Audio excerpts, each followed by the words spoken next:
If you've followed NE10 women's lacrosse over the last couple of years, it's Pace and Adelphi and Pace and Adelphi. A new team has entered the chat here in 2026. Southern Connecticut State is off to its best start in school history. Macy Vail joins us presently. Macy, congratulations. Tell me a little bit about what the Owls have done this spring. We, I'm super proud of the team. They come so far, and I feel like we show up every single day to practice. We are putting 110% into practice, into games. We support each other every single day, and I'm really proud of just how far we've come overall. So, Why are you guys good? Why are you playing well? I feel like we are realizing how much potential we have, and how each and every one of us have something good to contribute to the team. And I'm so excited to see what is to come with these next couple games, because I feel like each and every one of us has worked so hard and just pushing each other each and every single day. And I can't wait to see what how we finish out the season. You guys just put up 26 goals the day before we are recording this. What do you do really well? Like, what's the best thing SCSU does on the field? I think it's just I mean, no matter who's out there on the field, we have so many variety of players that are able to, we just set a record of 17 girls, like, being able to put points on the board. And I think that's just a huge accomplishment, especially for our team, like having that many people being able to score goals. So I think that's just like a huge thing, especially for this program. You're a transfer. You started your career at the University of Akron. Why Southern for you? What spoke to you about coming to New Haven? I honestly, to be honest, I was really thinking of hanging up my cleats before I came to Southern. But then I got reached out by Kevin, and I couldn't have been more thankful. As soon as I stepped on campus, I just got the feeling that it felt like home. And the girls who walked me around campus, like, the campus was beautiful, and the girls, the team, they like were so welcoming, and I couldn't have been more thankful. And as soon as I stepped on campus and met everybody, I felt like it was my second family. And I that was like all I could have asked for, and I'm super happy I made the decision. So, Tell me about buying into the program. Like, what did you see to say, like, hey, if I come here and play, A, I'm gonna have a good time, but B, we can be successful. I mean, I guess B is the bigger one there, right? Like, what do you look at it and say, like, hey, like this program has something that I can contribute to?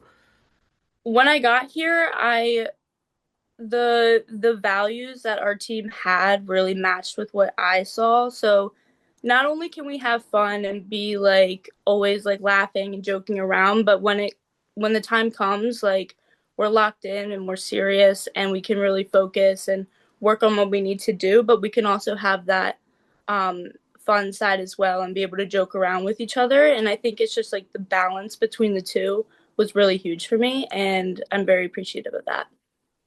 Tell me about your time in the portal. Because I remember talking to Kevin last year, and he said he recruited you out of high school. You were like a D1 all the way person. What for you was that process like of where do I want to go? Do I want to go? Um, how did you go through that whole journey? um like I said before, I was very close to hanging up my cleats. I wasn't really, I had schools reach out, but I never really, like, I think I was just so set on being like, I don't know if I want to do this anymore.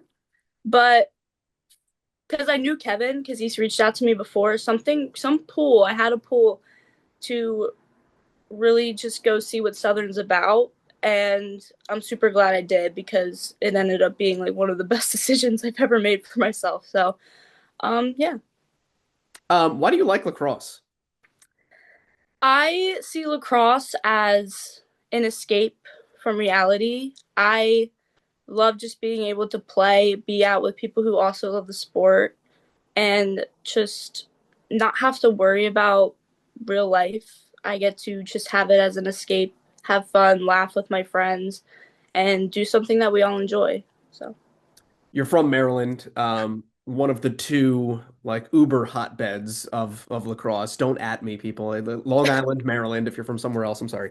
But like, when did it get involved in your life? When did you first get exposed to lacrosse? When did um, it kind of become a big piece of who you are? I started playing lacrosse when I was 7 years old. Um, I had like Maryland is a hot spot. I had a lot of like opportunities to be around great players and coaches. Um, I like to shout out my high school, John Carroll. Um, we were in the IAM conference, which is like a very big conference. Also like just all the club teams that I shout out NEMS. I was around great teams. Like we played a lot of like M&D Black, stuff like that. So I couldn't be more thankful for the area that I was in because I had a lot of great opportunities to play against great players and have to have the experience with a lot of great coaches as well. So Were you always a goal scorer? funny thing is, I actually started my career on defense, and then I moved to midfield. I played midfield my whole life. I ended up getting hurt my freshman year in college, which moved me to attack, and I've just been there ever since. So What moved you to attack when you got hurt? I they didn't. It was a coaching decision. They wanted me to be on the field, but they didn't want me running back and forth. So they decided to plant me on attack, and ended up doing pretty well. So they ended up keeping me there. What do you like about being able to play attack? I like being. I see it as a growing experience for me because I've never been one. I usually have never been one to like be loud, especially being an attacker down low, like communicating with the girls up top and just being the one to call out the plays. So I see that as like a growing experience.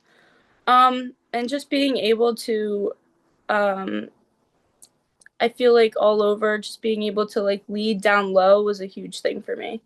Something different, something new. So You've played at the Division One level. You've played against hashtag Maction. You've played against some ACC programs as well, non-conference. You've seen it at very high levels. What's been great for you about playing at this level, and playing in this conference and playing the competition that you're up against game in and game out? I would say I think the pace of the game is pretty similar here in D2. I think the every single team has it's always been fast paced, like fast ball movement, and there's always a great span of players out there. It's pretty similar to me, like the shift. It's not much of a difference. So You guys have a couple of really big games coming up. You guys go game by game. I get to look ahead. Your last two games are against St. A's and Adelphi. You've got a couple before then as well. But an opportunity to do some things against teams that are equal to or above you in the standings. How do you look at the next 2 or 3 weeks? And you guys will be successful if blank. Kind of finish that sentence for me. um I think we would be successful if we just push each other each and every day, just working on what we need to work on and being there to support each other and just making sure that we are working on the specifics on what we need to do and being able to talk what we need to do, like talk what we need to do in order to succeed and actually being able to execute it. So, yeah. Macy, congratulations on the success. Glad you found a home in New Haven, and best of luck for the Owls the rest of the way. Thank you so much. I appreciate it.